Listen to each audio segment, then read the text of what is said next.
Claude Gainbet. Alors, Claude Gainbet publie aux éditions Maisonneuve et La Rose un ouvrage intitulé Le folklore obscène des enfants. C'est même un sujet tabou, il faut bien le dire, ça. Oui, c'est très curieux que ce soit tabou d'ailleurs, parce qu'il y a quand même longtemps qu'on parle de la sexualité des enfants, il y a Freud, depuis un bout de temps. Or, chose curieuse, les psychanalystes semblent pratiquement ne s'être jamais interrogés sur ce que les enfants disent eux-mêmes. Et il y a bien plus que des gros mots, parce que les gros mots chez les enfants jouent un rôle. Mais c'est bien plus que des gros mots, c'est des chansons, des devinettes, des comptines, et enfin des histoires. Oui, beaucoup d'histoires. J'étudie beaucoup les histoires avec de Toto. Avec beaucoup de gros mots dans les histoires. Avec énormément de gros mots dans les histoires. Oui. Mais disons, ça va au-delà de ce qui serait l'injure simple, qui est finalement assez banale chez les enfants, qui apparaît très tôt, et qui confine au pipi-caca, qui, à mon avis, a moins d'intérêt, enfin, peut être étudié, mais a moins d'intérêt que l'intégration des gros mots dans un folklore, c'est-à-dire dans une parole très structurée, très intégrée, et qui se transmet de génération en génération. Alors, le folklore est une de vos principales sources, je suppose. Oui, j'ai eu des sources, des enquêtes d'abord, des enquêtes d'instituteurs, vers 1936. On a fait des enquêtes à travers les écoles, et on a obtenu plus de 10 000 réponses. Et parmi ces réponses, il y avait des instituteurs qui n'avaient pas caviardé et qui ont laissé énormément de comptines, de formulettes, de jeux, de gestes, parce qu'il y a des gros gestes aussi, de gestes d'enfants, qui étaient obscènes. Et puis des enquêtes directes, bien sûr, autour de moi, et puis des souvenirs. Et puis vos souvenirs. Parce que je crois que là, il suffit d'interroger n'importe quel adulte. Très rapidement, on obtient... Mais je vois, dans votre livre, vous citez des témoignages d'enfants de 5-6 ans, alors vraiment avec des mots très très grossiers. Ils n'ont pas fait de difficulté parce que les petits-enfants se cachent? Non, aucune. C'était... Oh, c'est les conditions, hein. C'était en colonie de vacances. Et je crois que la colo est un milieu où on transmet énormément de choses. Et puis je les ai enregistrés très directement. Ils venaient spontanément, histoire de pouvoir se réentendre. Oui, puis vous les avez incités à dire des gros mots. Du tout. Ouais. Non, on n'a absolument pas besoin. Vous donnez un chocolat quand ils en donnaient. Non, je ne les ai pas poussés. Et là, je crois qu'il suffit... Oh, les psychanalystes commencent à s'en apercevoir, mais enfin, il suffit, je crois, de tendre un peu l'oreille dans une cour d'école sans les pousser. Et vraiment, on entend beaucoup de choses. Non, moi, il me semble qu'on a confondu obscénité et gros mots. C'est-à-dire qu'il y a bien d'autres manières d'être obscène que de dire des gros mots. Et je pense que les bonnes manières, c'est un peu ça. C'est-à-dire que le langage, c'est en grande partie pour tourner autour des gros mots. Et les enfants s'en rendent très bien compte. Et c'est pour cela que étudier le moment où les enfants acquièrent le langage, et d'autre part s'aperçoivent qu'il y a un certain nombre de mots qu'il ne faut pas utiliser directement, et apprennent à tourner autour, par la périphrase, par l'antiphrase, enfin par toutes les figures de style, ça c'est un moment important. Alors ce qui est très curieux, c'est que les enfants en sont très conscients. C'est-à-dire qu'ils racontent l'histoire du gars qui ne connaît pas un gros mot. C'est une histoire de Toto. Celui qui ne connaît pas un gros mot, il sort de l'hôpital, il ne connaît pas un gros mot. Et puis, il entend le mot couille. Bon, et il demande à sa mère lui dit couille, c'est de la paille. Bon, après il entend le mot bite. Il demande à sa mère qui lui dit c'est une charrette. Bon, et puis après il entend d'autres gros mots comme ça. Alors, ce qui est intéressant, c'est que... Ils sont trop gros mots, vous pouvez pas les dire, ceux-là, ou bien vous les avez oubliés? Non. Et il entend le mot con. Bon, alors il entend le mot con, et il demande, et on lui dit, c'est un monsieur. Bon, alors qu'est-ce qu'il fait? Il voit passer un monsieur, avec une charrette, qui perd de la paille. Et il dit, con, arrête ta bite, tu perds tes couilles. Bon, qu'est-ce que ça veut dire? Quand les enfants racontent ça, ça veut dire qu'ils savent parfaitement que... vis-à-vis d'un langage qui ne paraît toute une phrase qui peut ne pas paraître obscène. Il y a des lectures obscènes. Ce qui est obscène, ce n'est pas les mots eux-mêmes, c'est la manière dont on les lit entre amis. Quand on a des amis qui se connaissent, ils sont capables de dire des choses qui paraissent parfaitement innocentes. Il y a des niveaux de lecture des mots. Et il me semble que le niveau de lecture de la grossièreté est, je dirais pas le plus bas, parce qu'il faudra savoir ce que signifie bas. Et qui a décidé qu'une fois, les choses étaient basses et hautes. Et à mon avis, c'est très nettement et Platon et le christianisme. Enfin, ça, on le verra peut-être plus tard. Ce qu'il faut savoir, c'est donc comment on a décidé, une fois pour toutes, d'une part, qu'il y avait des mots bas, et puis comment on arrive à passer à côté. Et là, je crois que même le bon usage est un peu... C'est ça le bon usage de la langue. La langue n'est pas faite pour dire les choses. La langue est faite pour les cacher et pour passer à côté. Et je serais plutôt que de suivre Forlani qui a l'air de dire il faudrait que tout le monde puisse dire n'importe quoi. Ce que nous observons dans les sociétés primitives, c'est qu'il y a des niveaux de langage. Que chaque classe d'âge utilise un langage précis.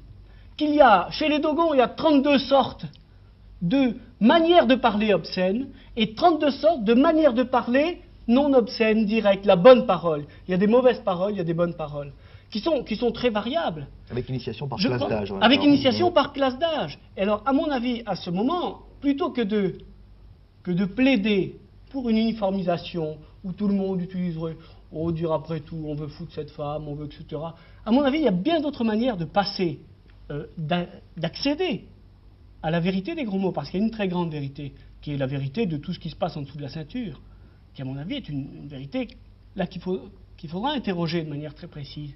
Savoir pourquoi nous avons décidé de supprimer le dessous de la ceinture. Ça peut être, à mon avis, on pourrait essayer de voir l'obscénité.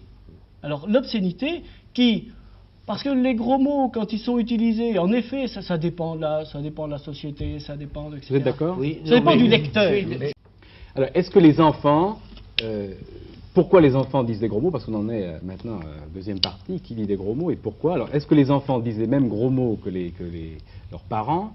Et pourquoi disent-ils des gros mots, les enfants? Ils ne disent pas tout à fait les mêmes gros mots. Je crois que si on faisait statistiquement, on aurait d'assez grandes différences.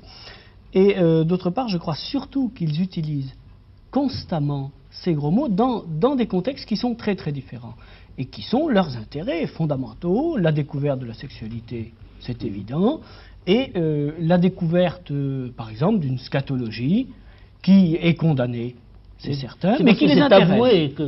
Alors, est-ce que c'est parce que c'est taboué qu'ils l'utilisent? Bon, est-ce que... Alors là, ça c'est un problème. Je veux dire, affirmer simplement que c'est l'interdit qui crée le gros mot, je ne suis pas sûr. L'impression que j'ai quant aux enfants, c'est qu'ils utilisent des gros mots qui étaient utilisés déjà au Moyen-Âge dans des couches sociales, dans des cadres sociaux qui étaient ceux des enfants des écoles et qui jouaient un rôle très important au moment des fêtes de l'année où on disait des gros mots. Car il y avait des moments où on disait des gros mots. Le gros mot ne se disait pas n'importe quand dans l'année. Ces moments des gros mots, c'est les fêtes des fous. Nous sommes en pleine période. Les Saturnales. C'est les Saturnales, si vous voulez. Et là, je crois que ce que les enfants font, c'est qu'ils sont les héritiers de ces gros mots et de ces sociétés à gros mots qui avaient un rôle très important à jouer. Qui avaient par exemple le cocu. Le cocu était pour eux leur chef. C'était le chef de la confrérie. Et lui avait un rôle à jouer parce que c'est lui qui jugeait par des obscénités, par des injures, c'est lui qui jugeait l'ensemble de la société et il y avait des tombereaux d'injures. On passait, vous savez comment ça se passait, on montait sur une charrette et puis on distribuait des injures à tout le monde à certaines dates, dans certaines conditions. Pour les fêtes des fous, c'était la même chose, ça se faisait dans l'église. Et là, je crois que c'est assez important parce que au même moment, il y avait une société qui condamnait les gens qui disaient des injures et des blasphèmes. Car je crois qu'on a un peu oublié que, à la base de toute cette condamnation, il y a le fait qu'il y a le blasphème. C'est-à-dire que c'est Dieu lui-même qui est, lorsque l'on prononce un certain nombre de mots, qui est insulté. Les enfants font une expérience très curieuse à ce propos-là. Ils font souvent parler les perroquets. D'ailleurs, les enfants et tout le monde. On fait dire des gros mots aux perroquets. Et j'ai l'impression que si on fait dire des gros mots aux perroquets, depuis toujours, c'est que pendant très longtemps, on s'est posé la question suivante. Si un perroquet prononce un gros mot, est-ce que prononce un blasphème? Si un perroquet dit nom de Dieu, la question qui se pose est la suivante. Dieu va-t-il punir le perroquet ou va-t-il estimer que c'est de la voix pure? C'est-à-dire, est-ce que le son seul d'un gros mot est efficace? Et là, je crois que quand on est un peu ethnologue, on sait On sait que on a perdu ce sens-là avec le magnétophone. On a perdu ce sens-là avec le magnétophone. Mais qu'est-ce qui est efficace dans un gros mot? Qu'est-ce qui fait? Qui est blessé? Et pourquoi est-ce qu'on est blessé? Est-ce que c'est le son même? Est-ce que c'est l'intention? Est-ce que c'est les lecteurs? Et à mon avis, par exemple, quand on fait cette petite expérience, on commence à saisir ce qu'on appelle peut-être différence entre signifiant et signifié. J'avoue que je ne suis pas très linguiste, mais je crois que c'est un peu ça. Et c'est des expériences quotidiennes. Raymond Forlani, vous vous insurgez dans votre livre contre les parents qui empêchent leurs enfants de dire des gros mots. Oui, c'est normal. Non, mais pour moi, je vous dis, je radote, mais dans ce genre d'émission, d'ailleurs, tout le monde défend toujours sa même petite idée. C'est ça qui est beau, c'est pour ça que j'aime votre émission, parce que tout le monde, c'est une émission de radoteurs, j'adore ça. Ce que je veux dire, pour moi, le problème, c'est que les gros... Enfin, c'est pas un gros mot, radoteur. Hein. Non, mais le tabou qu'il y a à l'encontre des gros mots, c'est strictement de l'hypocrisie. C'est-à-dire qu'on peut tout faire et on peut rien dire, c'est tout. On peut... pour moi, je voulais soulever ce problème. Mais on peut tout Bien faire. sûr, enfin, je veux dire, dire c'est de l'hypocrisie, dire on mais si, mais on peut tout faire. Encore une fois, il y a des mots qu'on ne peut pas... Je crois, d'abord, il faudra un jour savoir, nettement, ce que deviendront les enfants auxquels on permettrait de dire n'importe quoi, et s'ils auront autant de plaisir à transmettre un folklore ancestral, qui est vraiment, enfin j'ai recueilli des textes à partir du Moyen-Âge, quand ils pourront le faire aux oreilles des adultes, alors que jusque-là, et vous l'avez fait, nous l'avons tous fait. Mais c'est... Donc vous êtes pour l'interdit. Vous êtes pour l'interdit. Oh, c'est difficile. Moi, je sais pas. Moi, je ne suis pas pour l'interdit, mais je m'aperçois d'une chose, c'est que les psychologues ne savent absolument pas, quand ils suppriment l'interdit, quelles seront les conséquences de cette suppression. C'est tout. Et je demande que l'on commence, avant de supprimer tous les interdits, et même sur les mots obscènes, avant de supprimer tous les interdits, que l'on commence à étudier les éventuelles conséquences de la suppression de l'interdit. Rappelez-vous, et la belle époque, tous ces princes et ces grands-ducs qui venaient à Paris, cette fleur de l'aristocratie, qu'est-ce qu'ils allaient voir? Le pétomane? Oui, mais alors... Mais c'est l'hypocrisie. Là, je m'excuse parce que, sans être pétomane, c'est un sujet que je... Bon, il se trouve qu'au XVIIe, on publie d'abord des arts de péter. Et qu'on crée une société parallèle aux francs-maçons, qui s'appelle les francs-péteurs. Et que cette société publie des livres et décide la chose suivante. Nous adopterons comme sociétaires tous ceux qui, en public, devant témoins, auront premièrement pété avec bruit et secondement auront expliqué sans rougir qu'il n'y a aucune raison de réprimer un souffle naturel qui soulage et pourront le faire tranquillement. Bon.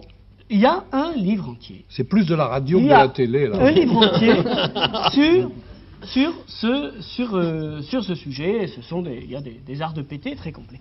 Or, la question que je me suis longtemps posée à propos du P, et que déjà, assez curieusement, je ne sais pas si vous le savez, se posait Aristote. C'est la chose suivante. Pourquoi le P est-il réprimé? Parce qu'à mon avis, c'est ça.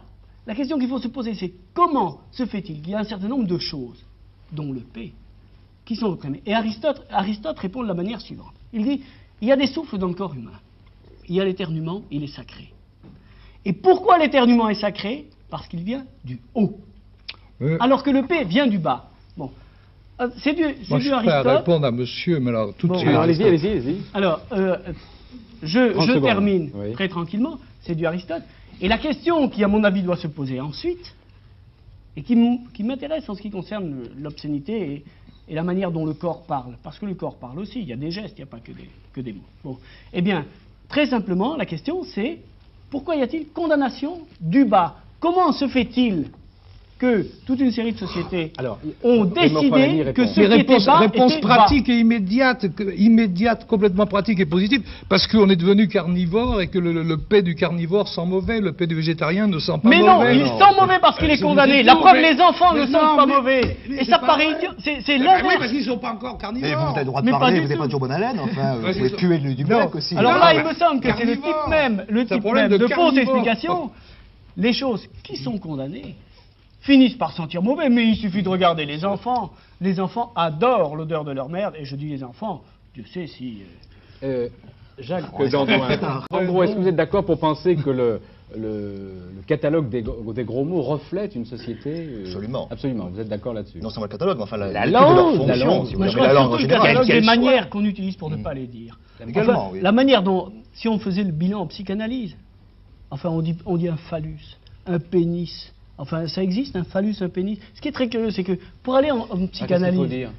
eh ben, Qu'est-ce que une vous bite, dites, une vous, pine, voyons. bon. Et là je crois Mais que... pourquoi voyons, et c'est ça Non, qui est mais curieux. pourquoi Non, je Quelle dis est pas la qu'il faut le supériorité dire. du Je dis mot pas qu'il y a sur une l'autre supériorité. Je dis qu'il y a des termes pédants réservés à des spécialistes. Vous l'avez dit et je crois que vous avez raison. Il y a des spécialistes qui ont décidé qu'on ne disait pas couper les couilles, mais qu'on disait castrer. Or, à mon avis, c'est intéressant Qui parce d'ailleurs que plus- ça veut dire que l'accès, entre autres, à la psychanalyse, pour les classes populaires, pose un problème. Ça pose un problème de langage, tout simple.